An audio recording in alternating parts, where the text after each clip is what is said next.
1분이면 되니까 얼른 보고 하자고요. 임대차의 규정 중 강행 규정이 아닌 것을 골라라. 그러면 강행 규정이 몇 개 있었냐면 어묵, 차차차, 지부학동, 업, 그 다음에 묵, 차차차, 지상물 매수 청구, 전차인의 권리 확정, 그 다음에 통지 이런 거. 여기 기간 약정 없는이요, 있는이요. 있는은 임의 규정. 지상물 매수 청구 강행 규정, 임대인의 동의를 얻어서 전대했을 때 전차인의 권리가 확정되면 합의로 해지해도 임대차 종료하지 않는다는 거 확정. 여기 확정, 여기 확정. 차임 연체와 해지, 차차차. 임차권의 전대 제한은 양도 전대 제한 규정은 임시라고 그랬지? 그리고 임의 규정.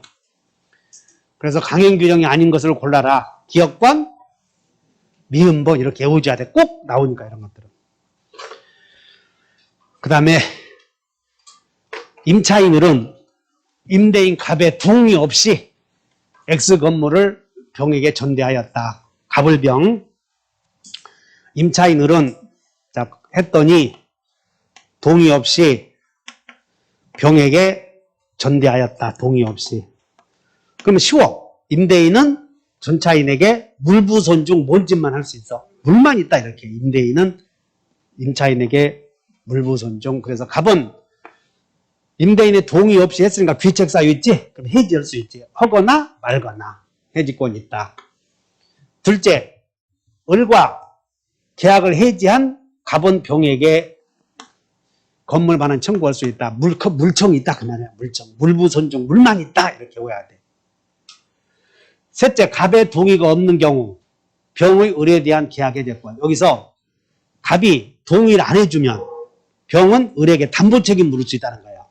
담보 책임. 그래서 계약을 해지하고 손해배상을 청구할 수 있어요. 여기는 뭐라고 쓰냐면 동의가 없는 경우에는 담보 책임 묻는다. 이렇게 쓰는 겁니다. 담보 책임.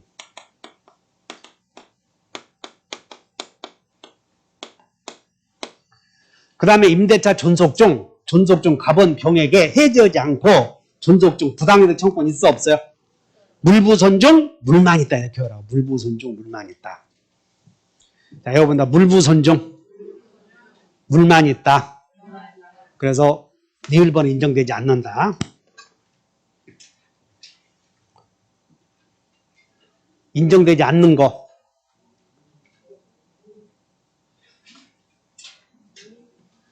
니을번으로 고쳐. 4번으로. 응? 정답 몇 번으로? 4번으로.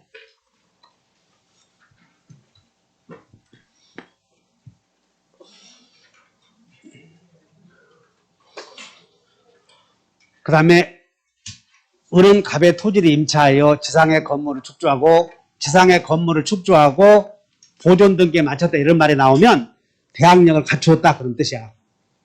1번 기간 만료 시 임차인의 임대인에게 갱신을 청구할 수 있다. 갱신 좀 해주시오. 2번 갱신 청구를 임대인이 거절하면 을은 갑에게 건물 사가시 할 수 있다. 3의 경우 을의 건물 매수 청구에 대하여 갑은 거절할 수 있다. 틀렸지? 형성권이니까. 형성권. 세 번째, 기간 만료 후 갑으로부터 토지를 매수한 병에 대해서도 을은 갑이 아닌 병에 대해서도 사가시 할 수? 대항력 갖췄어 안 갖췄어? 여기 건물 등기했잖아. 대항력 갖추었다 이 말이야 이게. 보존 등기했단 말이야. 대항력 갖추었다. 보존 등기를 봐야 돼. 보존 등기. 대항력 갖추었다. 그 다음에 기간에 정함이 없는 경우 갑은 언제든지 해지 통과할 수 있다. 맞지? 언제든지 두 사람 해지 통과할 수 있어. 그래서 정답이 3번. 형성권이다 이거야. 형성권.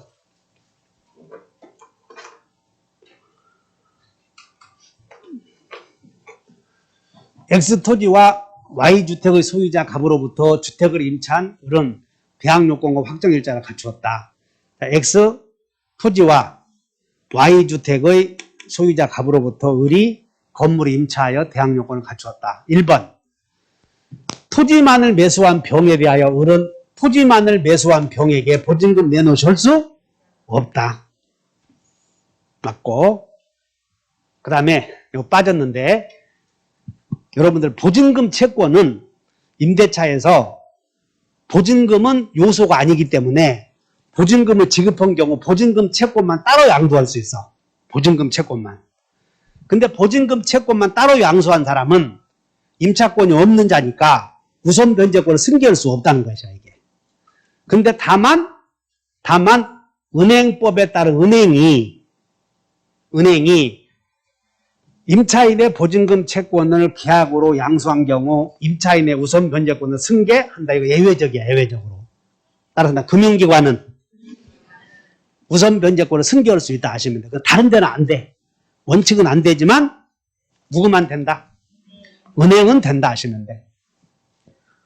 세 번째, 임대차 종료 전 6월에서 2월까지에 임차인은 계약의 갱신을 요구할 수 있으며 임대인이 실거주 목적인 경우 을의 갱신 요구를 거절할 수 있다. 맞아?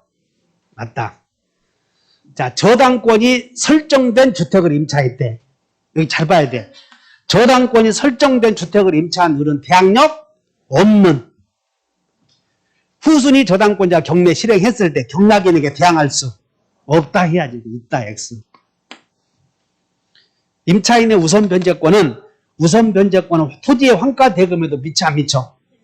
미치는데 후축 쪽의 경우 최우선 변제만 못 미치는 경우가 있어서 그러니까 우선 변제권은 다 미쳐. 우선 변제권은 다 미쳐. 근데 최우선 변제권이 없는 경우가 후후 없다 이렇게 했지. 후후 없다. 그 다음에 이 상가 임대차에서 아까 빠져버린 게 있어 강의가. 상가 임대차에서 뭐가 빠졌냐면 상가 임대차는 보증금 중 일정액을 환산보증금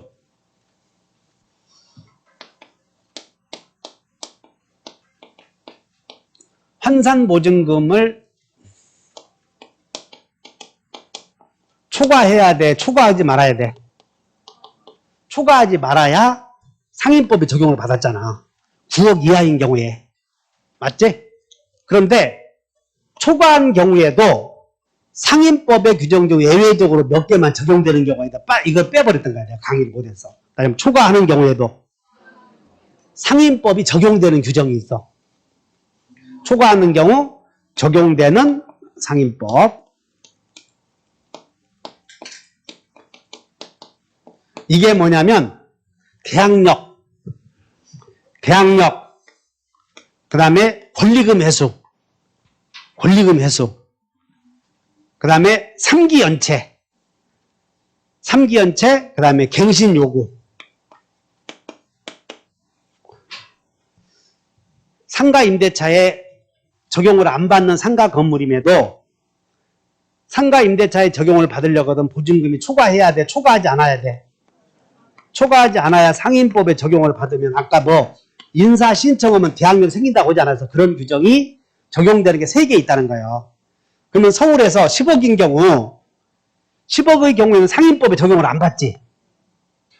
그러니까 상인법의 규정이 적용되지 않아야 되는데 민법만 적용돼야 되는데 예외적으로 상인법에 적용을 받는 경우가 있다고. 요거는 대권 3기 요구는 넘어도 된다. 2번 시작. 이해하셨나? 상인법의 보증금의 일정액을 초과하는 경우에도 상인법이 적용되는 규정이 있는데 그게 대항력. 그럼 여기 봐. 서울에서도 없네. 보증금이 얼마요? 10억이니까 9억을 초과해버렸잖아 지금. 그러면 상인법에 적용을 받는다 안 받는다? 안 받는다고. 자, 10년을 초과하지 않는 범위 내에서 을은 기간 만료 전 계약의 갱신을 청구할 수 있다. 갱신 요구할 수 있다. 맞아 안 맞아? 여기 다시 3기 요구, 갱신 요구, 갱신 청구할 수 있지 이런 거.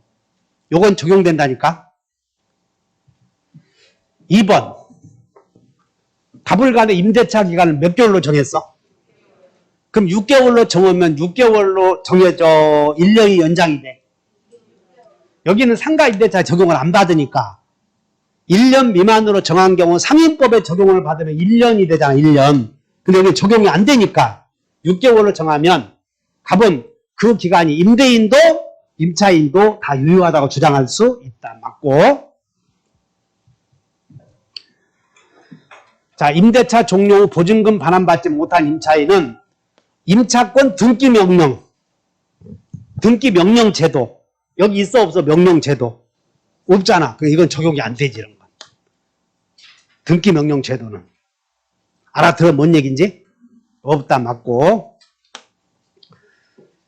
갑이 X를 1년 6개월 이상 임대인이 1년 6개월 이상 영리 목적으로 사용하지 않은 경우 갑은 을이 주선한 신규 임차인이 되려는 자와 계약 체결을 거절할 수 있다. 맞아 틀려? 여기 권리금 회수에 관한 규정이 적용된다니까. 이게 맞지? X 건물이 경매로 매각이 되었을 때 특별한 사정이 없는 한 보증금에서 우선 변제 받을 수. 상가 임차인은 상가 건물의 임도 확정일자 받아둔 경우 9억 이하의 경우에는 우선 변제권이 있어. 근데 여기는 9억을 초과해버렸지. 그러니까는 상인법에 적용을 안 받잖아. 우선 변제 적용되면 안 되지. 그래서 우선 변제 받을 수 있다. 틀렸네 이런 것들이. 자, 여러분 다 대권 3기 요구는 초과해도 적용된다. 보증금 일정을 초과해도 적용되는 규정 4개를 외워야 돼.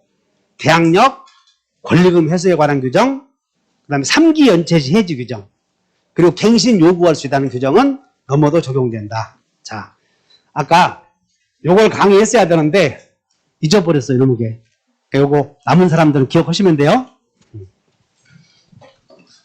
고생하셨습니다.